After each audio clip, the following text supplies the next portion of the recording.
Venez prendre un grand bol d'air frais au 24e Festival international de la photo animalière et de nature de Montier-en-Der du 18 au 21 novembre 2021. Des expositions photographiques, des animations, des conférences et le village des marques attendent petits et grands pour des rencontres et des échanges inoubliables. Retrouvez le programme complet et les informations pratiques sur photomontier.org. 24e Festival international de la photo animalière et de nature, bien plus qu'un festival photo. Déployé par le gouvernement dans le cadre de France Relance, MaPrimeRénov' en Meuse aide les ménages à mieux isoler leur logement ou à changer de chauffage pour un meilleur confort et des économies d'énergie. Plus d'informations sur maprimerenov.gouv.fr. Le festival Eclectic Rock revient pour sa 15e édition, avec le parcours musical le samedi 12 novembre dans les bars de Saint-Dizier. Et au Fuseau pour le Metal Fest avec Dagoba, Loud Blast et Destinity le vendredi 19 novembre, Ange le samedi 27 novembre et Feu Chatterton le jeudi 2 décembre. Plus d'infos sur le site internet des Trois Scènes. La foire Saint-Martin fait son grand retour à Vitry-le-François. À Saint-Dizier, les élèves de CM2 ont obtenu leur passeport du civisme. Les Vitrias se sont initiés aux arts du cirque ce samedi.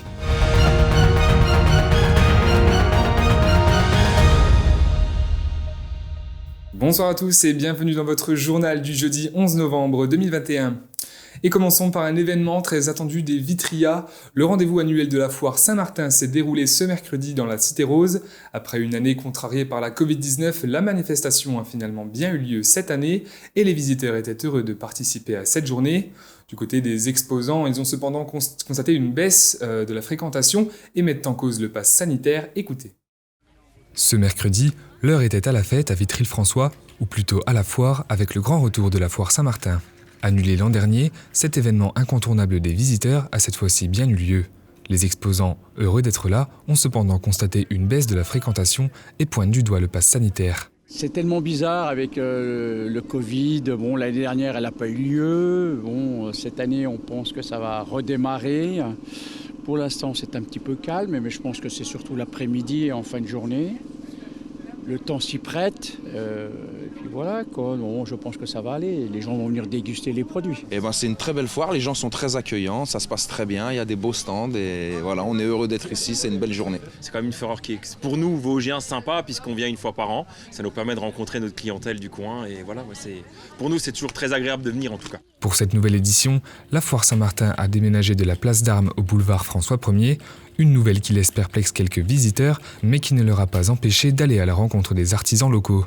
Ça fait, peut-être une dizaine d'années quand je travaillais encore, donc je venais, on avait droit à 2 heures et puis on faisait la foire, ça dépendait du temps, mais aujourd'hui il fait beau, tant mieux. Nous on se promène parce qu'on la connaît chaque année, en tout cas on y va souvent. Je trouve que je préférais au centre-ville que là. Elle est sous Montrose là. Oui. C'est un bon événement qui ramène du monde quand même et qui fait vivre un petit peu Vitry aussi, donc ça c'est un plus. Malgré la crise sanitaire, le retour de la foire Saint-Martin a donc été une réussite. Les Vitrias ne manquent jamais ce rendez-vous annuel et espèrent que la tradition continuera à se perpétuer. Ce lundi 8 novembre, Quentin Brière est allé à la rencontre de 280 enfants dans 10 classes de CM2 afin de délivrer leur passeport du civisme. Les élèves se sont alors vus attribuer différents goodies par le maire de la ville, accompagné de l'adjointe Virginia Claus. Le but de cette opération est de revaloriser les valeurs de la République et de proposer aux enfants de découvrir le pays et le patrimoine. Un reportage de Louis Maujean. Ce lundi était un jour spécial pour les élèves de CM2 de Saint-Dizier. Le maire de la ville, Quentin Brière, est venu visiter chacune des 10 écoles primaires bragardes afin de leur présenter le passeport du civisme. Ce passeport a pour but d'inculquer aux futurs collégiens les droits et devoirs d'un citoyen, comme celui de s'investir dans la vie commémorative de la ville ou bien y découvrir son patrimoine. Donc je leur ai donné à chacun ceci, le petit passeport, et je leur ai dit voilà, là-dedans, il y a 7 défis pour vous.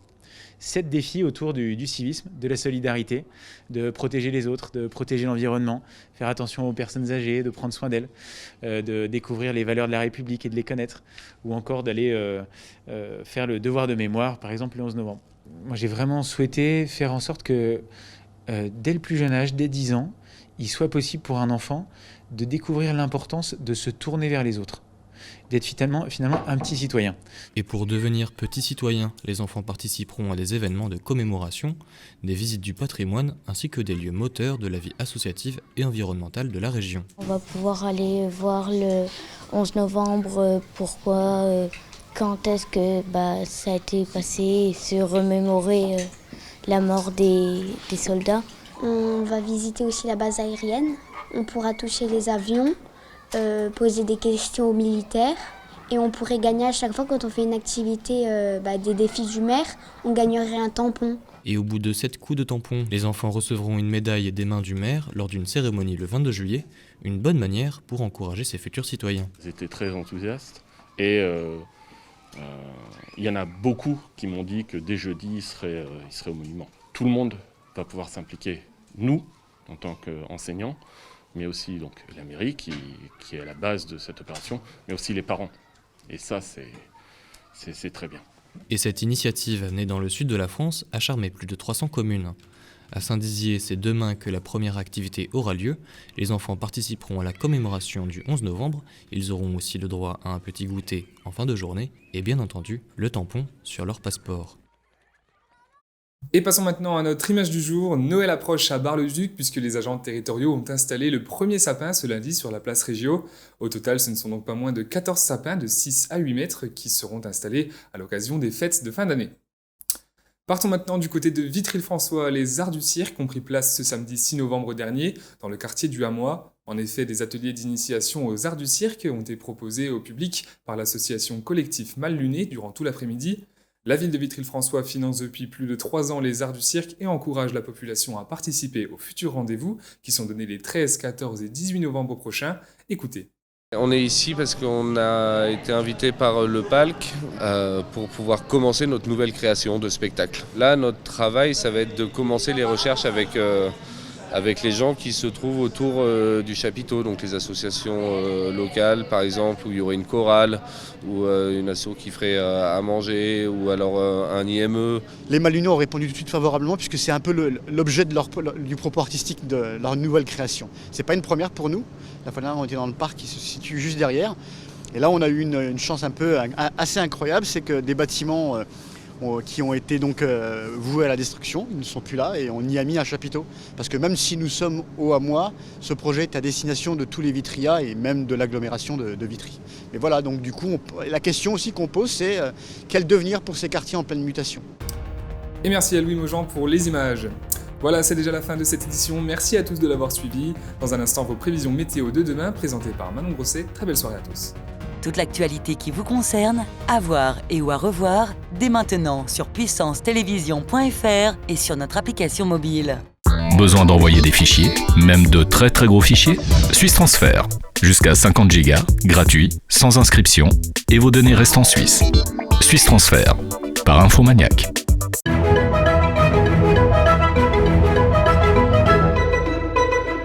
Bonsoir à tous, demain matin, le soleil et la brume seront présents à Saint-Dizier, Bar-le-Duc et Chaumont. Côté température, on annonce 1 degré à Vitry-le-François.